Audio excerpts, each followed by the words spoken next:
नमस्कार। Business plus television HD को प्रस्तुति कार्यक्रम स्थानीय सरकारमा स्वागत छ। म सचिता। स्थानीय सरकारमा हामी स्थानीय जनप्रतिनिधिहरूसँग काम, कर्तव्य र अधिकारको विषयमा रहेर कुराकानी गर्ने गर्छौं र जनप्रतिनिधिहरूको 5 वर्षे कार्यकाल सकिन मात्र 2 महिना बाँकी छ। यो 5 वर्षे कार्यकालमा उहाँले जुन एउटा योजना बनाउनु भएको थियो, विकास योजना, समृद्धिको योजना बनाउनु भएको थियो, त्यो योजना अनुसार के कति काम भयो त आज हामी तथ्यमा रहेर कुराकानी गर्नेछौं र सँगसँगै निर्वाचन भनेको र त्यसमा पनि स्थानीय सरकार आइसकेपछि आम जनताले आशा अनि अपेक्षा गरेका थिए सिंहदरबारको अधिकार घर दैलोमा आयो। अब भने हामीले सुख सजिलो तरिकाले आफ्नो अधिकार प्राप्त गर्न सक्छौं। हामीलाई सुख हुन्छ, समृद्धि आउँछ, रोजगारको लागि विदेश जानु पर्दैन, सँगसँगै पढ्नको लागि बाहिर जानु पर्दैन, स्वास्थ्य हामीले नजिकै अस्पतालमा पाउँछौं, घर घरमा धारो झर्छ। यावत कुराको सोचेका थिए ती पूरा गर्न सके कि सकेनन्। जनप्रतिनिधिले घोषणापत्रमा पनि त्यस्तै खालका कुराहरू लेख्नु भएको थियो। घोषणापत्र अनुसार उहाँहरूले कतिको काम गर्नु भयो त आज हामी कार्यक्रम स्थानीय सरकारमा समीक्षा गर्नेछौं 5 वर्षे कार्यकालको र सँगसँगै अर्को निर्वाचन वैशाख 30 गते देशव्यापी रूपमा एकै चरणमा हुँदैछ।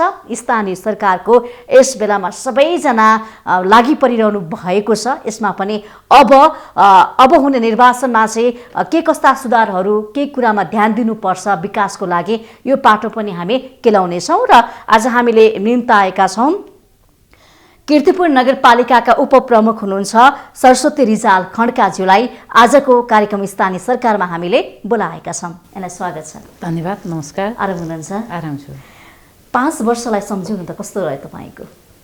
5 वर्ष कार्यकाललाई समीक्षा गरेर हेर्ने भने सुरुको 1 वर्ष हामी संघीयताको पहिलो जनप्रतिनिधि, हामीसँग नीति नियम ऐन कानुनहरू केही पनि थिएनन्। स्थानीय निकायबाट स्थानीय तहमा आएको त्यो हुँदाखेरि अप्ठ्यारै अवस्था थियो। नीति नियम ऐन कानुनहरू बनाउन नै हामी लाग्यौँ पहिलो वर्ष। दोस्रो र तेस्रो वर्षमा हामीले केही कामहरू गर्छौँ भनेर अगाडि बढेका थियौँ र योजनाबद्ध रूपमा अगाडि बढेको अवस्था हो। तर के भयो त भन्दा बीचमा कोभिडले गर्दाखेरि चाहिँ हामीले विकास र समृद्धितिर लाग्नुपर्ने ठाउँमा हाम्रो ध्यान विपदतिर गयो र विपदको चाहिँ हामीले सामना गर्नेतिर हामी जानुपर्ने अवस्था रह्यो। र अर्को 2 वर्षलाई हेऱ्यो भने चाहिँ हामीले त्यति बेला चाहिँ विकास निर्माणका कामहरूलाई चाहिँ पूर्ण रूपमा ध्यान दिएर अगाडि बढाएको अवस्था चाहिँ हो। भनेपछि पहिलो वर्षमा अलिकति कोभिडको कारणले गर्दाखेरि असजिलो भयो, असर पर्यो। पहिलो वर्षमा भन्दा पनि पहिलो वर्षमा नीति नियम ऐन कानुनहरू बनाउनै लाग्यो, हामीलाई पनि सिक्न पनि टाइम लाग्यो। दोस्रो तेस्रो वर्ष कोभिडले अलिकति असहज बनायो। चौथो र 5औं वर्षमा चाहिँ हामीले विकास निर्माणका कामहरूलाई गति लिएको अवस्था हो। भनेपछि 5 वर्षको छोटो मिठो भन्दाखेरि त्यसरी बित्यो। हजुर। अलि राम्रो काम भएको हुन्छ नि 5 वर्षमा चाहिँ, यो चाहिँ हामीले एकदमै राम्रो काम गऱ्यौँ भन्ने चाहिँ के छ? 5 वर्षमा राम्रो काम गऱ्यौँ भन्ने कुरा चाहिँ कीर्तिपुरको सवालमा हेर्ने हो भने थुप्रै राम्रा कामहरू छन्। शिक्षा, स्वास्थ्य, रोजगारीदेखि लिएर भौतिक संरचना, जुन आर्थिक विकास, सामाजिक विकास, पूर्वाधार विकासदेखि सबैमा राम्रा काम भएका छन्। तर पनि सबैभन्दा राम्रो कामलाई उत्कृष्ट काम के हो त भनेर हेर्नु पर्यो भने कीर्तिपुर नगरपालिकामा 2072 को भूकम्पले एउटा सम्पदा बस्ती पनि हो। कीर्तिपुरमा मूर्त अमूर्त थुप्रै सम्पदाहरू छन्। ती सम्पदाहरू चाहिँ ध्वस्त बनाएको थियो भूकम्पले, बिग्रेको अवस्था थियो र त्यसलाई पुनर्जागरण गर्ने काम चाहिँ हामीले गर्यौँ।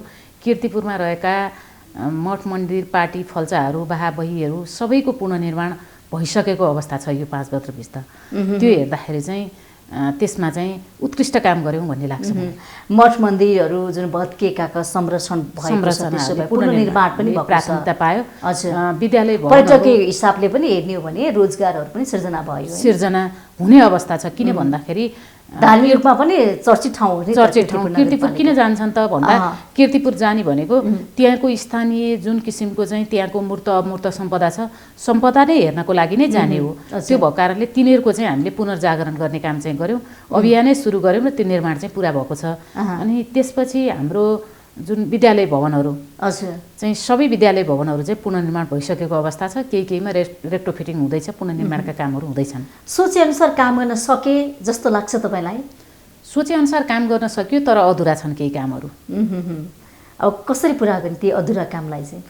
अधुरा कामहरूलाई हामीले जुन योजना बनाएर नै अगाडि बढेको अवस्था हो र ती कामहरूलाई पुरा गर्नको लागि चाहिँ अब निर्वाचन आउँदैछ, अब आउने जनप्रतिनिधिबाट त्यो पुरा हुन्छ भन्ने लाग्छ मलाई। सङ्घीयताको पहिलो भएर नि हामीले पुरा गर्न नसकेका होलाौँ।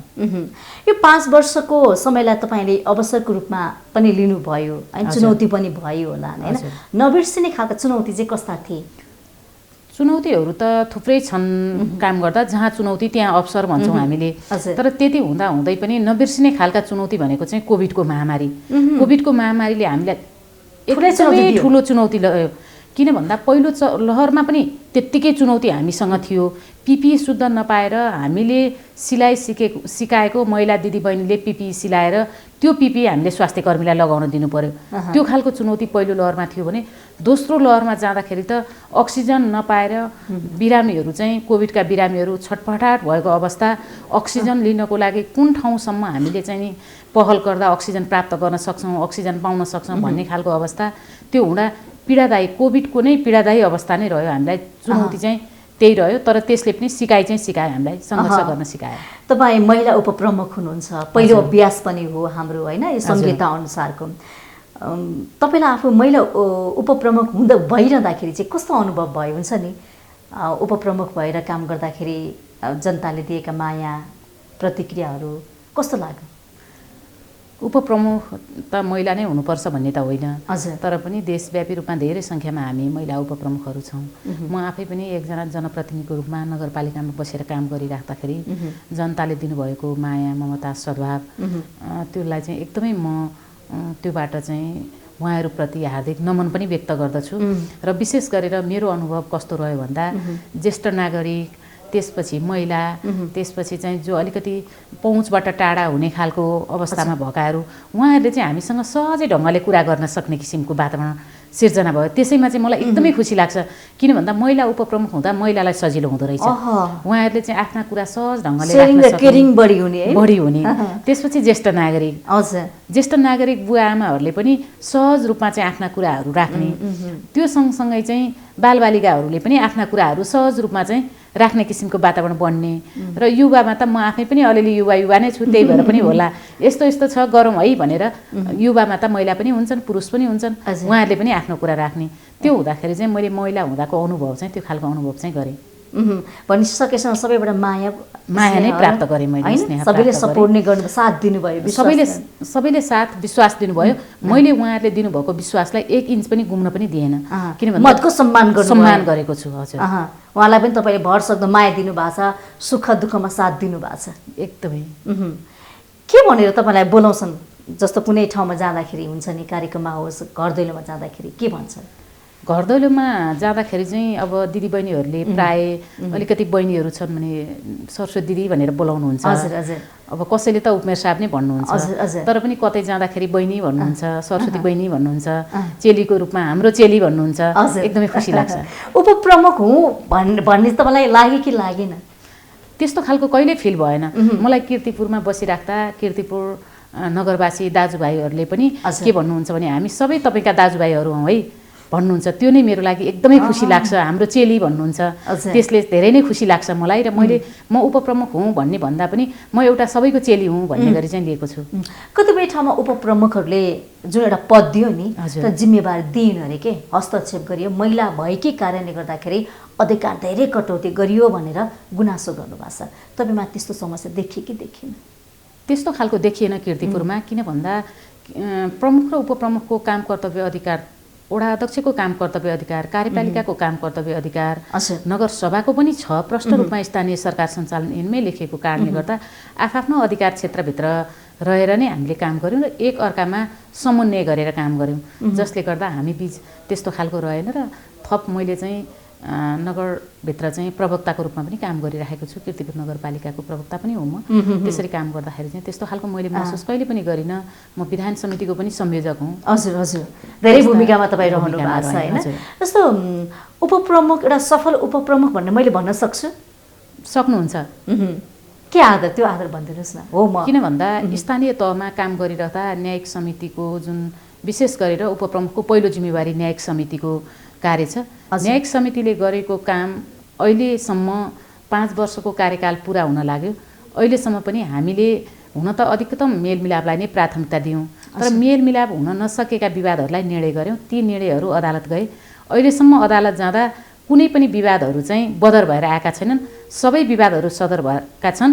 र यस्तो छ कि न्यायिक समितिले गरेको निर्णयको कार्यान्वयन गराउनु भनेर चाहिँ बढी जिम्मेवार त उपप्रमुखमै हुन्छ नि हैन। त्यो हुँदाखेरि 5 वर्षभित्र जति पनि निर्णय गरियो त्यो चाहिँ सही निर्णय गरेका छौँ, गलत निर्णयहरू कहिले पनि गरेको छैनौँ। त्यस अर्थमा पनि मैले प्रमुख भूमिकामा सफल भइसकेपछि अरू सहायक भूमिकाहरू अरू भूमिकाहरूमा पनि मैले सफल ढङ्गले नै काम गरेछु। त्यस अर्थमा सफल हो भन्न चाहन्छु म आफूले। सफल हुनको लागि चाहिँ के कुरामा ध्यान पुर्याउनु पर्ने रहेछ, विशेष के कुरा चाहिने रहेछ त? सबैसँगको समन्वय, सहकारी र सबैको अस्तित्वलाई स्वीकारेर जाने कुरा, त्यही नै महत्त्वपूर्ण हो भन्ने लाग्छ मलाई। त्यति गर्यो भने हामी हाम्रो जुन पदमा छौँ, जुन हाम्रो उद्देश्य त्यो प्राप्त गर्न सक्छौँ। हामी सकारात्मक भावका साथ काम गऱ्यौँ भने परिणाम पनि सकारात्मक आउँछ भन्ने हो। धेरै उपप्रमुखहरू विवादित पनि बने के? हजुर, त्यसमा के भन्नुहुन्छ?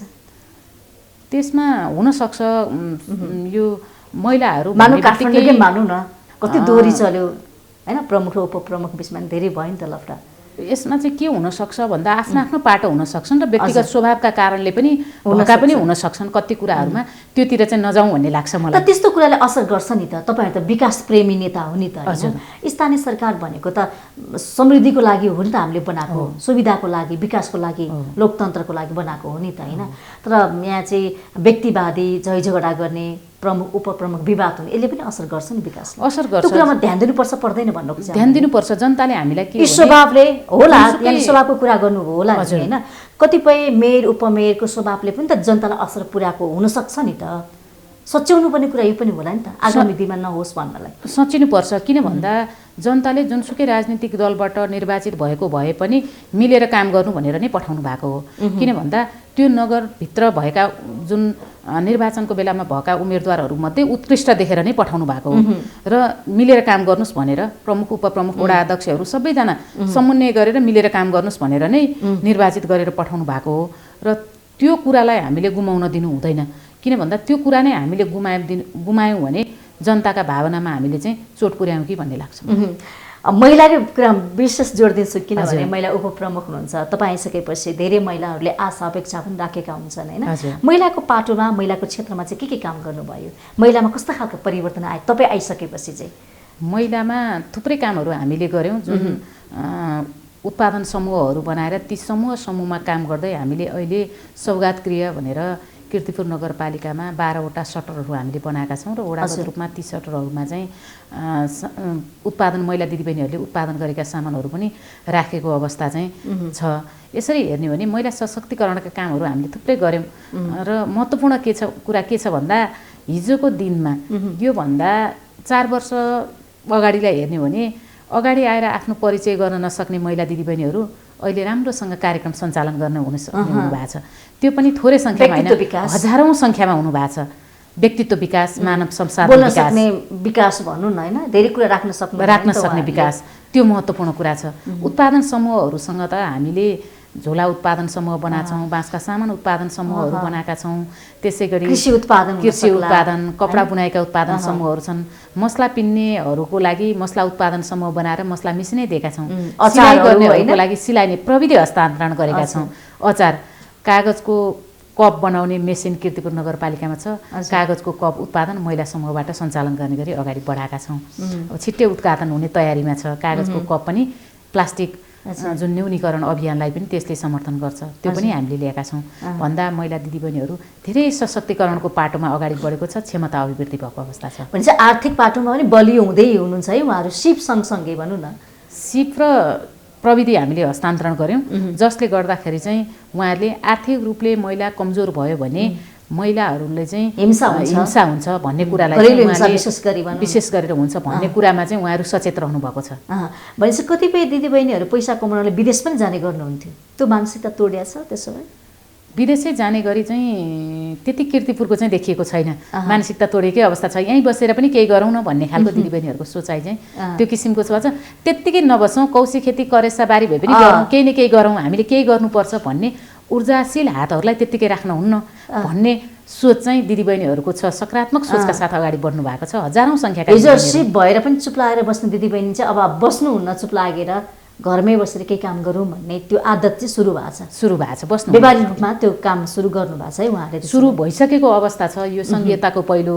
म आफैलाई पनि के लाग्छ भन्दा मैले कीर्तिपुरको जनप्रतिनिधि हुँदा कीर्तिपुरको भन्छु, तर समग्रमा महिला दिदीबहिनीहरूले अहिले नेपाल सरकारले निर्धारण गरेको न्यूनतम आय भनेको न्यूनतम भनौँ न 15,000सम्म त न्यूनतम हो भन्ने भनिन्छ। कम्तीमा न्यूनतम चाहिँ आम्दानी गर्न सक्नुभयो भने कसैको अगाडि हात फैलाउनु पर्ने थिएन भन्ने लाग्छ र मलाई। र त्यही अभियानमा हामी लागेको अवस्था पनि हो र दिदीबहिनीहरूले साथ सहयोग दिएर काम गर्छु भनेर लाग्नुभएको अवस्था पनि छ। भनेपछि हामीले भन्ने गर्थ्यौँ हरेक चेलीबेटीहरू महिलाहरू चाहिँ चुलो चौकोमा मात्रै सीमित छन् भनेर। स्थानीय सरकार आइसकेपछि उहाँहरूको जीवन स्तरै फेरिएको छ। त्यसो भए परिवर्तन भएको छ। चुलो चौकोमा मात्र हिजोको जस्तो चुलो चौकोमा परिवर्तन भएको छ। देखिने गरी नै परिवर्तन भएको छ। सोचाइमा नै परिवर्तन भएको छ। सोचाइमा धेरै पुरुषको भर पर्थ्यो नि त हरेक कुरामा। मैले गर्न सक्दिनँ, पछि हट्ने बानी थियो। लगानीको कुरा गरौँ न, उद्यमी महिलाहरू उत्पादन भएका छन् अहिले त होइन? उत्पादन भएका छन्। सबै सम्भावना देखेर अगाडि बढेका छन्। असम्भव भन्ने कुरा केही पनि छैन। सम्भावना देखेर अगाडि बढ्नु भएको छ। भनेपछि महिलाको क्षेत्रमा धेरै प्रगति भएको छ है। थुप्रै बालबालिकाको क्षेत्रमा बालबालिकाको लागि पनि हामीले बाल सञ्जाल बाल क्लबहरू बनाएर काम गरिरहेका छौँ। जसले गर्दाखेरि चाहिँ बालबालिकाको अब हामी बालमैत्री नगर बनाउने गरी तयारीमा अगाडि बढिरहेको अवस्था छ। तर के हुँदो रहेछ भन्दा हाम्रो चाहिँ यो काठमाडौँ उपत्यकाभित्रको पालिकाहरूमा चाहिँ बालमैत्री बनाउन अलिकति जटिलता, कहिले केले रोकेनी कहिले केले रोकेनी त्यस्तो खालको अवस्था भएको कारणले गर्दाखेरि यहाँको स्थानीय मात्र होइन नि त, यहाँ त माइग्रेट भएर आएर को पनि बस्नुहुन्छ, भाडामा विभिन्न उसमा बस्नु खालको भएको कारणले गर्न सकेको छैन। तर पनि हामी बालमैत्रीतिर उन्मुख छौँ। वृद्ध ज्येष्ठ नागरिकको सम्मानको लागि चाहिँ केही गर्नु भएको छ? ज्येष्ठ नागरिकको सम्मानमा त हामीले सुगर प्रेसरका औषधिहरू निःशुल्क वितरण गरेका छौँ हामीले ज्येष्ठ नागरिकहरूको लागि र सामाजिक सुरक्षा भत्ता लिने ज्येष्ठ नागरिकहरूको लागि। उहाँहरूले सामाजिक सुरक्षा भत्ता लिने ज्येष्ठ नागरिकले महिनामा कसैको 100 रुपियाँको पनि औषधि होला, कसैले 13,000सम्मको पनि औषधि खानुभएको अवस्था छ। त्यसरी हामीले दिएका छौँ। र महिला समूहहरू स्वास्थ्य स्वयंसेविका दिदीबहिनीहरूलाई हामीले बलियो बनाएका छौँ। उहाँहरूलाई चाहिँ सुगर प्रेसर जाँचको चाहिँ तालिम हामीले दिएका छौँ र सामग्री हस्तान्तरण पनि गरेका छौँ। जसले गर्दा एउटा महिला समूहबाट 2 जनालाई हामीले लिएर तालिम दिएका थियौँ। उहाँहरूले पनि यो रोग लाग्नुभन्दा रोगै लाग्न नदिनु उचित हो भन्ने गरी घर घरसम्म पुग्ने अभियान सुरु गरेका छौँ। पाठेघरको समस्या हुन सक्छ महिलाहरूको त धेरै हुन सक्छ। भिएनए टेस्ट गर्ने गरी पाठेघरका जाँचहरू चाहिँ अहिले पनि हामी क्याम्पहरू सञ्चालन गऱ्यौँ विगतका दिनमा पनि, अहिले पनि सञ्चालन गर्ने गरी अभियानकै रूपमा हामीले लिएर गएका छौँ। ज्येष्ठ नागरिकलाई हेर्ने भन्दा ज्येष्ठ नागरिक देश दर्शन कार्यक्रम भनेर यो कीर्तिपुरभित्र रहनुभएका आमाहरू चाहिँ केसम्म भन्नुभएको छ भन्दा देश दर्शन कार्यक्रममा टाढा अब लुम्बिनीसम्म पुगेर आउँदाखेरि उहाँहरूले होइन स्वर्ग भन्ने त यो मान्छे चाहिँ मरिसकेपछि देखिन्थ्यो भन्थे, तर जिउँदै देखिँदो रहेछ भनेर हामीलाई धेरै धेरै धन्यवाद पनि दिनुभएको छ ज्येष्ठ नागरिक। त्यो आशीर्वाद पाउनुभयो तपाईँ? आशीर्वाद पाएका छौँ। र अरू चाहिँ के छ भन्दा ज्येष्ठ नागरिकको सवालमा म आफू न्यायिक समितिको संयोजक पनि ज्येष्ठ नागरिकलाई परेको पीडाको लागि मलाम लगाउने काम पनि गरिएको छ।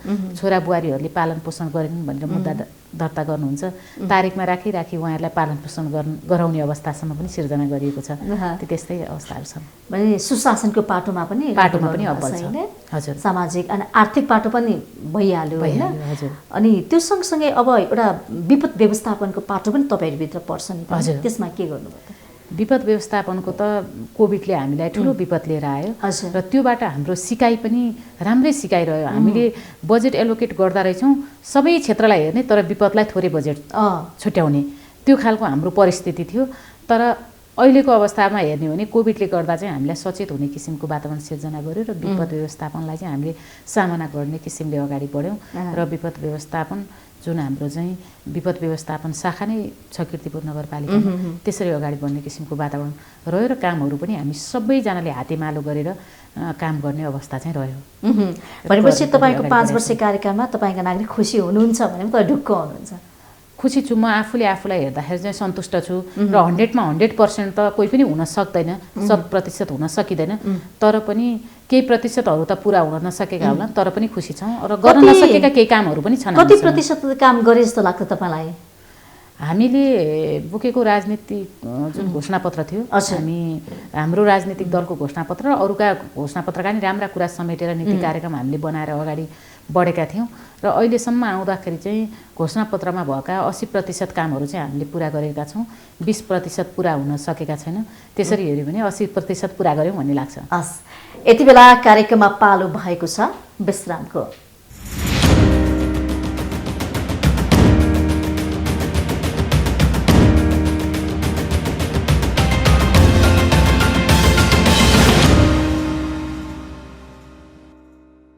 विश्रामपछि स्वागत छ कार्यक्रम स्थानीय सरकारमा। आज हामी कीर्तिपुर नगरपालिकाको विषयमा परिचर्चा गरिरहेका छौँ। त्यहाँका उपप्रमुख सरस्वती रिजाल खड्काज्यूलाई हामीले कार्यक्रममा निम्ताएका छौँ। फेरि पनि यहाँलाई स्वागत छ। धन्यवाद। अब यहाँ उपप्रमुख त छँदै हुनुहुन्छ, सँगसँगै अर्को भूमिकाको चर्चा गर्छु म, प्रवक्ता पनि है। दुईटालाई कुन चाहिँ तपाईँलाई चाहिँ अलिक राम्रो लागेको पद हुन्छ नि, मन परेको, अलिक सजिलो लाग्ने चाहिँ कुन हो? अप्ठ्यारो भन्ने त कुनै पनि छैन, दुवै सजिलो छ। दुवैलाई नै सहज ढङ्गले नै लिएर गइरहेको छु मैले। काममा चाहिँ फरक हुन्छ नि, उपप्रमुखको भएर काम गर्दाखेरि र प्रवक्ता भएर काम गर्दाखेरि? अलिकति फरक त हुन्छ। उपप्रमुखको आफ्नै काम कर्तव्य अधिकारहरू छन्, त्यो भित्र रहेर नै काम गर्ने हो।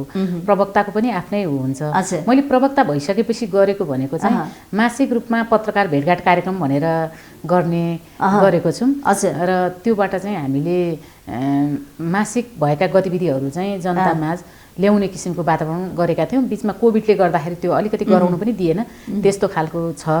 त्यो सँगसँगै हाम्रो नगर सन्देश साप्ताहिक रूपमा चाहिँ नगर सन्देश सञ्चालन भएको छ। नगर सन्देशबाट चाहिँ हाम्रा नगरवासीहरूको घर घरमा नगर सन्देश पत्रिका छ, त्यो घर घरमा पुग्ने किसिमको वातावरण छ र स्थानीय हाम्रा सञ्चारकर्मी साथीहरूसँग पनि सहकारी गरेर नै काम गरिरहेको अवस्था छ र नगरवासीसम्म सूचनाको हक सबैलाई छ र विशेष गरेर हामी जनप्रतिनिधिहरूले चाहिँ आफूले गरेका कामहरूको सूचना नगरवासीमाझ पुर्याउनु जरुरी छ भन्ने मूल्य र मान्यताका साथ प्रवक्ता भएर काम गरेको छु। भनेपछि सूचनाबाट वञ्चित हुनु भएको छैन उहाँहरूले? नगरसभाले के कार्यक्रम गर्छ, के गर्दैछ भन्ने कुरा सबै कुरा थाहा पाउनु भएको छ? सबै कुरा थाहा पाउनु भएको छ, किनकि हामीले त वेबसाइटमा अपडेट गरेका छौँ। हजुर हजुर। कतिपय त अब नपढेको पनि हुनसक्छ नि त, त्यस्ता नागरिकको लागि पनि घर दैलोसम्म पुग्छ, किनकि नगर सन्देश हाम्रो चाहिँ छ। नगर सन्देशले साप्ताहिक रूपमा घर घरमै पत्रिकाहरू पुगेको अवस्था छ। अहिले कोभिडको अलि चर्चा कम भएको छ, के छ अहिले त्यहाँको अवस्था, कोभिडको अवस्था? कोभिडको त सबैतिर एकनासै नै हो होइन। अहिले चाहिँ अब कोभिडकोबाट चाहिँ यो तेस्रो लहर आइसकेपछि चाहिँ कोभिड अलिअलि कम भएर गयो कि भन्ने खालको वातावरण त सबैतिर नै छ। भने त्यसको अलि डर त्रास केही पनि छैन? त्यति धेरै छैन। अहिले मानिसहरू स्वस्थ भएर हिँडिरहनु भएको छ। तर पनि अहिले नै कोभिड सकियो भन्न त मिल्दैन। अहिले नगरभित्र देखेकै समस्या छ, तत्कालको समस्या अहिले देखिएका त्यस्ता केही छन्? नगरभित्र देखिएको तत्कालको समस्या भनेर त्यस्तो खालको समस्या चाहिँ छैन। जुन समस्या हामीले चाहिँ गर्न नसकेको कामभित्र पनि पर्छ। एकदम हामीले चाहिँ यो ढालपा सल्यानथान जग्गा एकीकरण आयोजना भनेर 2929 रोपनी जमिनमा चाहिँ यो जग्गा एकीकरण आयोजना सञ्चालन गर्ने भनेका थियौँ र डिपिआरको चरणसम्म पुगेर पुरा हुन सकेको अवस्था चाहिँ हाम्रो रहेन। त्यो चाहिँ हामीले पुरा गर्न नसकेको काम। कतिपयले बजेट अभावले गर्दा पनि काम गर्न पाएनौँ, कोभिड त एकातिर छँदैछ भन्नुभयो। तपाईँहरूलाई बजेट अभाव भएको जस्तो फिल भयो कि भएन? बजेटको अभाव त हुन्छ नै, किन भन्दा कीर्तिपुर नगरपालिकाको आफ्नै पनि स्रोत कम छ। ठुला कल कारखानाहरू उद्योग धन्दाहरू छैनन्। आन्तरिक स्रोत कम हुने भइसकेपछि बजेटको अभाव त छ। अहिले पनि हामीले अब हुन त टेन्डरमा गइसकेका छन्, मुख्य सडकहरूको लागि पिच गर्ने काम टेन्डरमा गएको छ। तर हामीले सडक विस्तारहरू फराकिलो गर्ने गरी हामी लाग्यौँ, जसले गर्दाखेरि चाहिँ त्यसलाई पूर्णता दिन चाहिँ हामीले सकेको अवस्था छैन। सडकमा काम भएको छ, पिच सडक बनेको छ, त्यसो भए कीर्तिपुरमा बाटोघाटोको अप्ठ्यारो, दुर्घटना हुने, खाल्टाखुल्टी, धुलामी इलामीको समस्या छैन? त्यसो भए समस्या छ, किन भन्दा पिच चाहिँ गर्नलाई टेन्डर गएको छ, पिच भइसकेको अवस्था चाहिँ छैन। अब केही दिनभित्र चाहिँ हामीले यो चैतभित्र चाहिँ अलिकति मुख्य सडकहरूलाई चाहिँ हामीले पिच गर्ने गर्छौँ र अरू बाँकी सडकहरूमा पनि कम्तीमा पनि खाल्टाखुल्टी रहित बनाउने गरी चाहिँ हामी अगाडि बढाउँछौँ। यो त प्रमुख समस्या हो नि, प्रमुख समस्या कीर्तिपुरमा देखिएको। तर सरसफाइको हकमा हेऱ्यो भने चाहिँ हाम्रो फोहोर मैला व्यवस्थापनको पाटोमा चाहिँ राम्रो काम भएको छ हामीसँग। हिजोको 5 वर्ष अगाडिको कीर्तिपुर र अहिलेको कीर्तिपुर हेऱ्यो भने धेरै नै सुन्दरता छ। पार्कहरू बनेका छन्, सरसफाइमा थुप्रै काम हामीले गरेका छौँ। ऊ छ कि हामीसँग चाहिँ कुहिने र नकुहिने फोहोरहरू छुट्याउने किसिमको फोहोर मैला प्रशोधन केन्द्र पनि हामीले स्थापना गरेका छौँ घर घरमा त्यो किसिमको चाहिँ हाम्रो मलको रूपमा प्रयोग गर्नु भएको छ होला नि त फोहोरहरूलाई मलको रूपमा प्रयोग गरेका छौँ। खानेपानीको के छ समय? खानेपानीमा हामी निर्वाचन अगाडि उम्मेदवार भएर जुन घर दैलो अभियान थियो त्यति बेला चाहिँ जुन टोल बस्तीमा पुगे पनि हामीलाई केही काम गरिदिनु पर्दैन, खानेपानीको समस्या समाधान गरिदिनुहोस् भन्नुहुन्थ्यो। हजुर, त्यो किसिमको थियो। हामीले खानेपानीमा थुप्रै कामहरू गऱ्यौँ। खानेपानीको मुहानहरूको संरक्षण गर्नेदेखि लिएर खानेपानीको मुहानमा पानीको उत्पादन वृद्धि गर्नको लागि खानेपानीको मुहानभन्दा माथि रहेको जङ्गलहरूमा चाहिँ हामीले जुन पोखरीहरू बनाएका छौँ, गह्रा सुधार कार्यक्रम भनेर त्यसरी चाहिँ लिएर गएर पोखरी बनाउँदै बनाउँदै उत्पादनमा पनि वृद्धि गऱ्यौँ, पाइपलाइनहरू विस्तार गऱ्यौँ। त्यो खालको अवस्था चाहिँ हो। तर के छ भन्दा हाम्रो कीर्तिपुरको स्रोतको पानीले मात्र सबै ठाउँमा पुग्ने अवस्था रहेन र मेलम्ची पहिलो फेजमा कीर्तिपुर थिएन। हामीले धेरै कोसिस गऱ्यौँ, सङ्घर्ष गऱ्यौँ। त्यस पश्चात मेलम्ची चाहिँ कीर्तिपुरमै ट्याङ्की बन्दा कीर्तिपुरवासीले पनि मेलम्चीको पानी प्रयोग गर्ने भन्ने किसिमको रह्यो र पहिलो फेजमा हामीले पानी सञ्चालन पनि गऱ्यौँ। तर के भयो त भन्दा विपदले गर्दा नै हामीलाई समस्या पारिदियो, मेलम्ची चाहिँ रोकाउट भयो र मेलम्ची पूर्ण रूपमा सञ्चालन नभइकन कीर्तिपुरवासीले चाहिँ सहज ढङ्गले सबैले पानी पुग्ने किसिमको अवस्था छैन।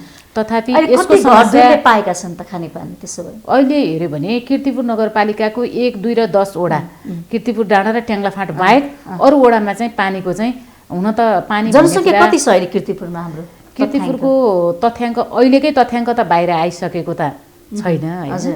त्यो हुँदाखेरि चाहिँ पहिलाको तथ्याङ्क अनुसार चाहिँ 65,000 जनसङ्ख्या। हजुर, भनेपछि उहाँ सबैले पाउनको लागि केही समय कुर्नुपर्छ। हजुर, र उहाँहरूले चाहिँ कसरी खाइरहनु भएको छ त पानी नपुगेको ठाउँमा चाहिँ? त्यहाँ पनि अब कीर्तिपुर डाँडामा थोरै समय मात्र आउँछन्, त्यति धेरै आउँदैनन् र उहाँहरूले चाहिँ अब ट्याङ्करबाट नै पानी लिनुपर्ने अवस्था त्यस्तो ट्याङ्लाफाँटमा विशेष गरेर ट्याङ्लाफाँट चाहिँ समस्या नै छ कीर्तिपुरको 1, 2, 10 ट्याङ्लाफाँटमा। र हामीसँग मेलम्ची आउने हो भने फेरि त्यो समस्या हुँदैन, सबै समस्याको हल हुन्छ, त्यस्तो खालको चाहिँ रहन्छ।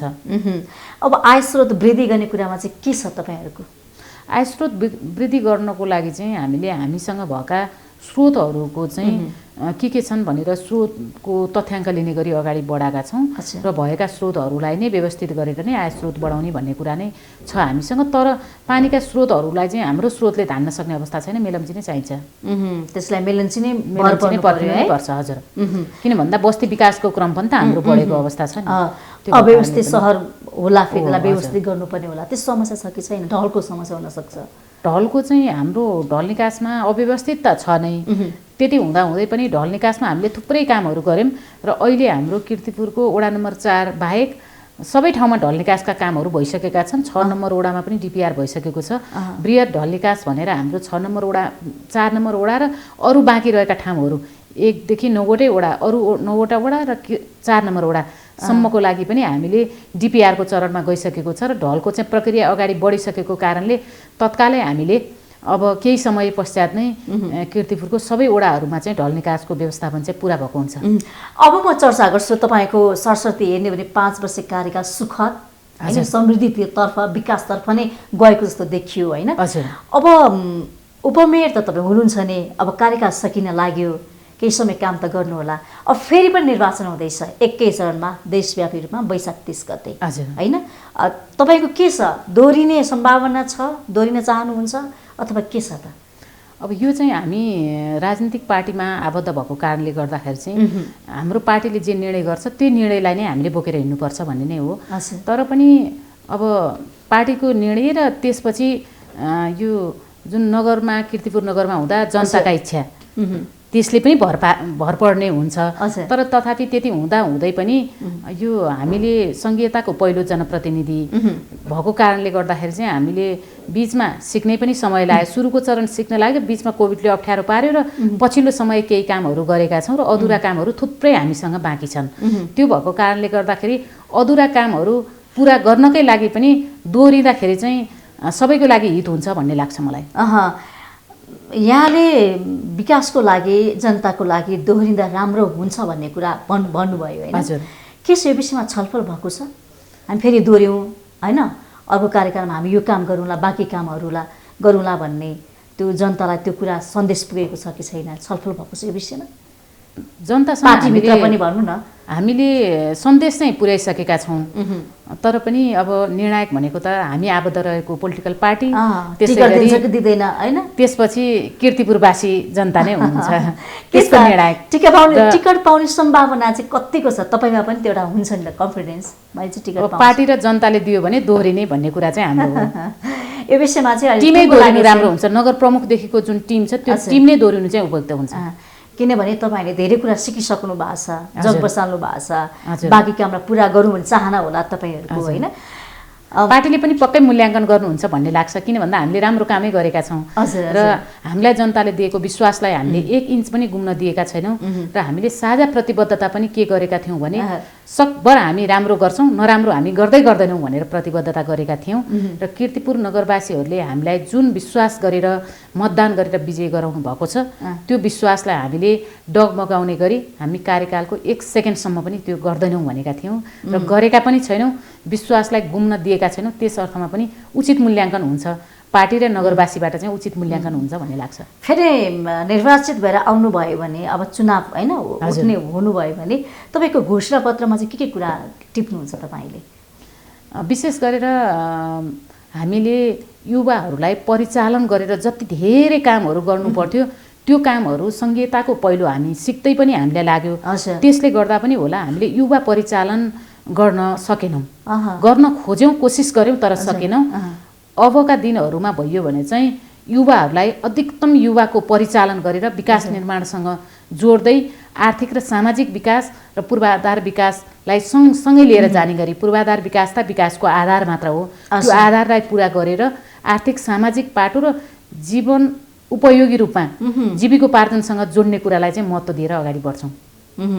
त्यो घोषणापत्र तयार गर्ने तपाईँको सोच छ त्यो बनायो भने चाहिँ अझ बढी जनताले खोजेको समृद्धि नेपाल सुखी नेपाली भन्छौँ नि त्यो नारा सार्थक हुन्छ है सार्थक हुन्छ दिगो विकासको लक्ष्यको स्थानीकरण गरिसकेका छौँ कीर्तिपुर नगरपालिकामा र दिगो विकासको लक्ष्यलाई नै केन्द्रित गरेर हामी कामहरू गरेर अगाडि बढ्छौँ जुन स्थानीकरण गरेका छौँ त्यो भित्र रहेर काम गर्छौँ र अर्को कुरा भनेको लैङ्गिक समानता सामाजिक समावेशीकरणको नीति बनाएका छौँ हामीले कार्यान्वयन गर्ने गरी अगाडि बढाएका छौँ र त्यो कार्यान्वयन गरेर पुरा गर्छौँ भन्ने नै हो अब म के कुरा सोध्छु भने तपाईँले धेरै काम गर्नुभएको छ 5 वर्षमा होइन उपप्रमुख भएर प्रवक्ता भएर थुप्रै भूमिकामा पनि रहनु भएको छ समाज परिवर्तन गर्नको लागि आफ्नो नगरको विकासको लागि अब चुनाव त आइसक्यो हजुर अहिलेसम्म टुङ्गो लागेको छैन टिकट पनि पाउनु भएको छैन छलफल पनि अब अलि सार्थक नभए जस्तो देखियो होइन अब वैशाख 30 गते नजिकिसक्यो त चैत आज 2 गते भइसक्यो के छ अब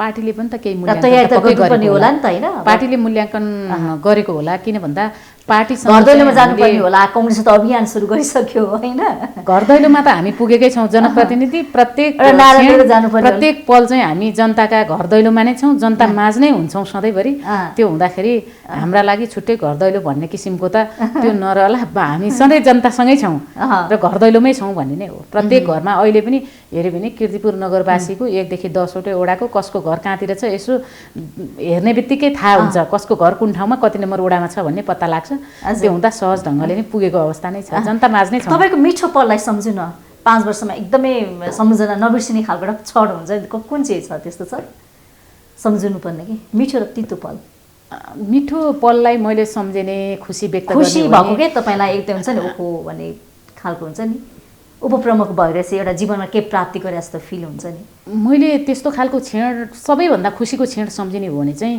म भर्खर निर्वाचित भएर नगरपालिकामा आएको थिएँ एकजना महिला आउनु भएको थियो दलित महिला हुनुहुन्छ उहाँले चाहिँ आफ्नो छोराले एसएलसी पास गर्यो मेरो छोरालाई पढाउन सक्दिनँ मेरो छोरालाई चाहिँ जागिर लगाइदिनुस् भनेर आउनु भएको थियो मैले यो बच्चालाई पढाउनु पर्छ जागिर लगाउनु हुँदैन भनेर उहाँसँग चाहिँ कुराकानी गरेका थिएँ उहाँले मसँग पैसा छैन मैले यो बच्चालाई चाहिँ म पढाउन सक्दिनँ मेरो छोरालाई त्यही भएर जागिर गराइदिनुस् भन्नुभएको थियो र मैले चाहिँ त्यो बच्चालाई चाहिँ जुन ल्याब स्कुल कीर्तिपुरको छ त्यहाँ चाहिँ पढ्न पठाएर +2 गराएँ र त्यो बच्चाले त्यसपछि अर्को कलेजमा गएर उच्च शिक्षा हासिल गर्यो र त्यहाँ पनि उहाँले कुरा गर्नुभएछ कीर्तिपुरको उपप्रमुखज्यूले पढाइदिनु भएको पहिला कुराकानी गरेर पढाएको बच्चा भनेर त्यहाँ कुराकानी गर्नुहुन्छ त्यहाँ पनि उहाँले निःशुल्क पढ्न पाउनुभयो र बच्चाले उच्च शिक्षा हासिल गर्यो त्यही नै मेरो लागि सबैभन्दा ठुलो खुसीको क्षण चाहिँ धेरै राम्रो काम गर्नु र उहाँले चाहिँ के भन्नुभयो भने बच्चाले चाहिँ के भन्नुभएको छ, उहाँको आमाले चाहिँ मलाई भेट्नुभयो र बच्चासँग के भन्यो भने बच्चाले म म्यामलाई भेटेर एकचोटि नमस्ते गर्छु नि मम्मी, एकचोटि भेटाइदिनुहोस् न भन्नुभएको छ मेरो छोराले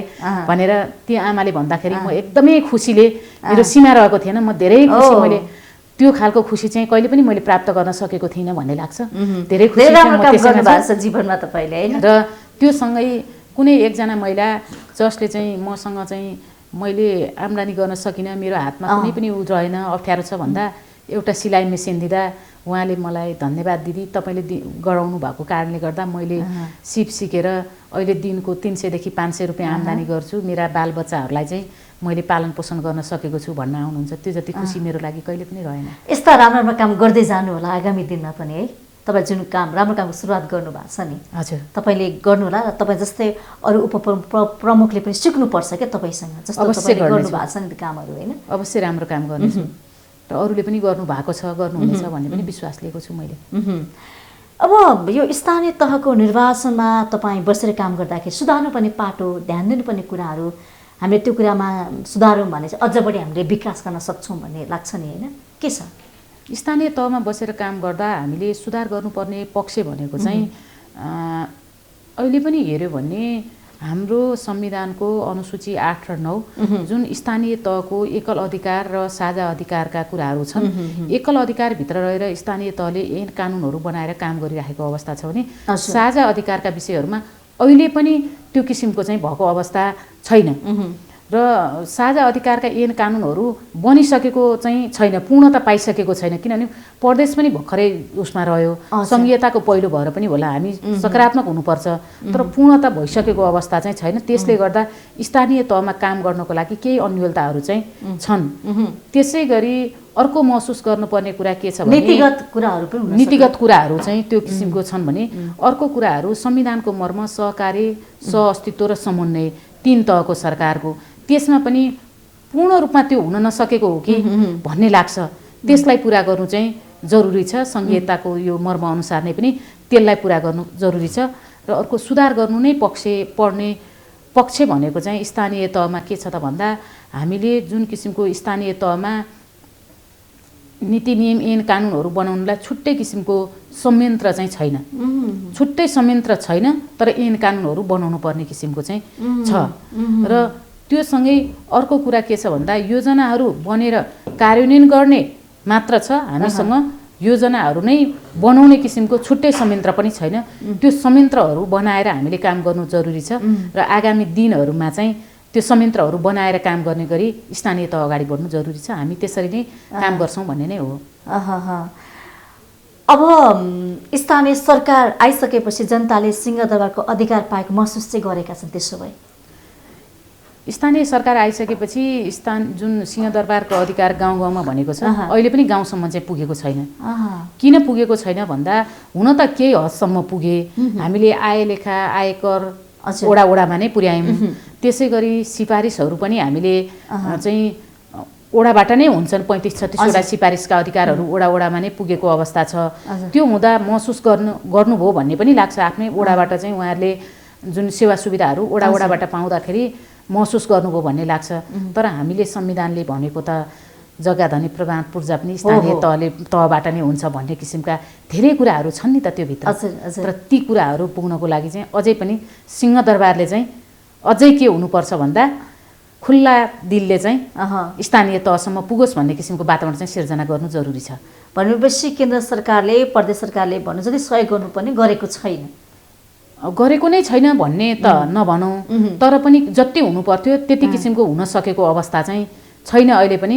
त्यसमा साझा अधिकारका विषयहरूभित्र रहेर चाहिँ जुन कुराहरू हुनुपर्थ्यो त्यसमा खुलस्त भएको अवस्था चाहिँ देखिँदैन र जनताहरूले पाउने सुविधा अहिले पनि जुन आफ्नै वडाबाट पाउने कुराहरूको लागि पनि उहाँहरूले चाहिँ यो अलि टाढासम्म पुग्नु पर्दाखेरि चाहिँ जटिलता चाहिँ हुन्छन्। स्थानीय सरकार भनेको के हो, यसको महत्त्व, यसको आवश्यकता बारे बताइदिनुहोस् न। स्थानीय सरकार चाहिँ अब जुन जनताहरूले सहज ढङ्गले भन्ने भाषामा भन्दा भेटिने सरकार, देखिने सरकार र सुनिने सरकार भन्नुहुन्छ कि 3 तहको सरकारलाई। स्थानीय सरकार भनेको भेटिने सरकार। टोल बस्तीमा गयो भने वडाका वडा सदस्यज्यूहरू भेट हुनुहुन्छ, वडातिर नजिक नजिक गयो भने वडा अध्यक्ष भेट हुन्छ, गाउँ टोल बस्तीमा नै उपमेयर भेट हुन्छ, उपाध्यक्ष भेट हुन्छ। त्यसै गरी नगरपालिका गयो भने अध्यक्ष भेट हुन्छ, उपाध्यक्ष भेट हुन्छ, गर्दा भेटिने, सहजै रूपमा भेटिने। अनि जनताले के महसुस गर्छन् भन्दा आफ्नो जनप्रतिनिधि वडा सदस्य भेट हुने बित्तिकै उसले सबै कामहरू गर्न सक्छ भन्ने गरी जनताका भावहरू हुन्छन्।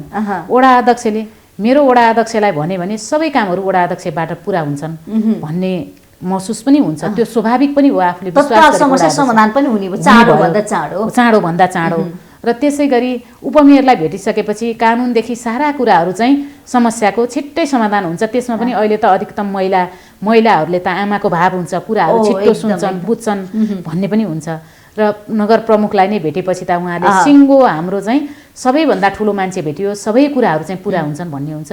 तर त्यो भित्र पनि त अधिकार क्षेत्रका कुराहरू त छन् नि। हजुर हजुर। जसले गर्दाखेरि चाहिँ अलिकति हुन्छ, जनताले चाहिँ धेरैभन्दा धेरै विश्वास चाहिँ स्थानीय तहलाई नै गर्नुहुन्छ।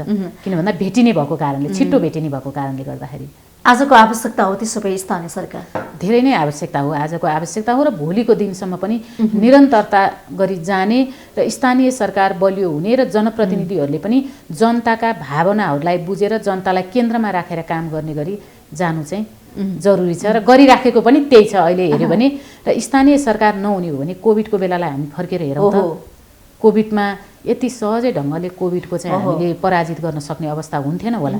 स्थिति एकदमै गाह्रो थियो, भयावह अवस्था थियो हामीसँग। त्यो क्षणहरू हामी सम्झ्यौँ। स्थानीय तह नहुने भने त्यसलाई सम्हाल्न सक्ने अवस्था थिएन। धेरैले ज्यान गुमाउनु पर्ने अवस्था आउँथ्यो, जतिले गुमाउनु भयो अझ धेरैले गुमाउनु पर्ने अवस्था आउँथ्यो। त्यो हुन्थ्यो। त्यो भएको कारणले स्थानीय तहको त ठुलै आवश्यकता। स्थानीय सरकारले धेरै नियन्त्रण गर्न सक्यो, धेरै नै नियन्त्रण गरेको छ, धेरै नै खटेको छ। जनचेतना कुराहरू कार्यक्रमहरू धेरै ल्याएको छ हैन, धेरै कार्यक्रम ल्याएको छ। जनता अझै कस्तो कस्तो कार्यक्रम ल्याए भने अझ बढी राम्रो होला। स्थानीय सरकारले परिमार्जन गर्नु पर्यो। थुप्रै कार्यक्रम त ल्याएको छ हैन, हजुर। अझ बढी कार्यक्रम कस्तो ल्याए भने चाहिँ लक्षित हुन्छ, ती जनतासम्म पुग्छन्। दिगो विकासको लक्ष्य नै हो। दिगो विकासको लक्ष्यभित्र रहेर स्थानीयकरण गरेर स्थानीयकरण अनुसार काम गर्ने गरी नै जस्तो मेयर रोजगार कार्यक्रम आयो, उपमेयर रोजगार कार्यक्रमहरू आए हैन, त्यस्ता कार्यक्रम ल्याउनु जरुरी छ। यो चाहिँ कार्यक्रमलाई कार्यक्रमको रूपमा लान त हामीले सकिन्छ, तर त्यो भन्दा पनि अभियानकै रूपमा लानु जरुरी छ। अभियान हो भने चाहिँ त्यसले पुरा गर्न सक्छ। कार्यक्रमले त जस्ट कार्यक्रम मात्र हुन्छ। र एसडिजीसँग जोड्ने कुरा नै महत्त्वपूर्ण कुरा हो। त्यसैलाई जोड दिनुपर्छ हामीले। किन सन् 2030मा पुरा गर्ने भनेर नेपाल सरकारले अन्तर्राष्ट्रिय साहसिक प्रतिबद्धता गरेको छ। 3 तहको सरकारले त्यही भित्र रहेर काम गर्नु जरुरी छ। अहिले पनि हामीले जति पनि काम गर्यौँ दिगो विकास लक्ष्यभित्र नै काम गरेका छौँ। हजुर हजुर। त्यही कार्यक्रमलाई हामीले निरन्तरता दियौँ भने त्यो हाम्रो उद्देश्य परिपूर्ति हुन्छ। शिक्षा ल्याउनु पर्ने अरू छुट्टै ल्याउनु त केही पनि छैन हामीसँग। किनभने त्यही भित्र नै 17वटा छन्, 17वटा पनि 16वटा हामीलाई चाहिँ पुरा चाहिन्छ नै। त्यो हुँदाखेरि त्यही भित्र सबै चिजहरू अटेका छन्। शिक्षा, स्वास्थ्य, रोजगारी हामी सक्छौँ त्यो 17वटा कुरा परिपूर्ति गर्नको लागि। 17 भन्दा नि 16वटा कुरा चाहिँ स्थानीय तहलाई अहिले नेपालको हेऱ्यो भने 16वटा कुरा समुद्रभित्रको त हामीसँग छैन नि। त्यो भएको कारणले 16वटा कुराभित्र रहने गरी यो महत्त्व जनप्रतिनिधिहरूले बुझेका छन् र त्यही भित्र रहेर काम गरेका छन्। जनप्रतिनिधिले काम गर्न सक्छ। चुनौती होला नि त यो 16वटा कुरालाई कसरी परिपूर्ति गर्ने। चुनौती छ, तर चुनौतीको लागि त अवसरको रूपमा लिनु पर्यो नि हामीले। अवसर हो, त्यो ठुलो अवसर हो। किन भन्दा दिगो विकासको लक्ष्यलाई स्थानीयकरण गर्दै काम गर्दै हामी जाने हो भने त्यही भित्र नै हो। हामीले काम त गरेका छौँ, तर दिगो विकासको लक्ष्यको यति नम्बरभित्र रहेर काम गरेको हो पो भनेका छैनौँ त। काम त गरेका छौँ नि। भोकमरीको अन्त्य भनेको हामीले रोजगारीको लागि काम गर्यौँ। रोजगार त सृजना भएका छ, केही वर्षको लागि, केही समयलाई मात्रै भयो के, दिगो रूपमा भएन त। मुलुकमा देखिएको प्रमुख समस्या भनेकै बेरोजगार त हुने। अहिले बेरोजगार हो। बेरोजगारको अन्त्य गर्न र सबै खालका चाहिँ चुनौतीहरूको सामना गर्नको लागि पनि हामीले त्यही भित्र रहेर नै काम गर्नु जरुरी छ। अब खेतीपाती, कृषि होला, जग्गा जमिन होला, उद्योग व्यापार होला, यसलाई पनि त दिगो रूपमा सञ्चालन गर्नु पर्यो नि त। दिगो रूपमा सञ्चालन गर्नु पर्यो, तर किर्तिपुरको हेऱ्यो त किर्तिपुरमा जमिन खेतीयोग्य छन्, तर त्यो जमिनहरूलाई खेतीयोग्य जमिन हो भनेर हामीले भन्न सक्ने अवस्था छैन। किन भन्दा घडेरीकै रूपमा चाहिँ टुक्रा टुक्रा भइसकेको, खण्डीकरण भइसकेका छन्। कौशी खेती करेसाबारीको रूपमा मात्र स्थापित हुन सक्लान्। हामी अहिलेसम्म हेऱ्यो भने त तरकारीको लागि चाहिँ हामी आत्मनिर्भर हुन सक्छौँ। चामल त्यस भए हामी आयात गर्छौँ। धान, जुन चामल, मकै, जुन धान, गहुँ, मकैबाट, खाद्यबाट चाहिँ हामी आत्मनिर्भर हुन सक्दैनौँ। तर तरकारी र माछा मासु, दही दुधमा चाहिँ किर्तिपुर आत्मनिर्भर हुन सक्छ। भनेपछि अन्य खाद्य वस्तुमा चाहिँ हामी किन्न सक्दैनौँ, किनेरै ल्याउनुपर्छ हामीले। त्यो सम्भावना हामीसँग छैन। किन भन्दा हामीसँग भएका जमिनबाट हामीलाई पर्याप्त छैनन्। घरहरू बनिसकेको अवस्था छ। बनेका घरहरू व्यवस्थित छन्, मापदण्ड अनुसारै बनाइएको छ के छ? सहरहरू, बस्तीहरू तपाईँहरूसँग सूचना लिएर जानकारी लिएर घरहरू बन्छन् कि बन्दैनन्, के छ? हामीले जुन यो भवन आचार संहिता त लागू गरेका नै छौँ। नक्सा पास गर्दा भवन आचार संहिता पालना गरेर नै गर्नुपर्ने हुन्छ, नक्सा पास गरेर नै घर बनाउनु पर्ने हुन्छ। त्यति हुँदै पनि हाम्रो त व्यवस्थित छैन नि सहरीकरण। किन भन्दा एउटा व्यवसायीले चाहिँ उसले प्लट गरेको हुन्छ, प्लटिङ गरेको भित्र चाहिँ घरहरू बनेका हुन्छन्, त्यहाँ ढल निकासको पनि पुगेको हुँदैन, सडक पनि व्यवस्थित सानो सडक पुगेको हुन्छ, खानेपानीका समस्या हुन्छन्, त्यो खालको छ। र हामीसँग चुनौती भनेको अहिले स्थानीय तहमा एकीकृत विकास प्रणालीको चुनौती छ।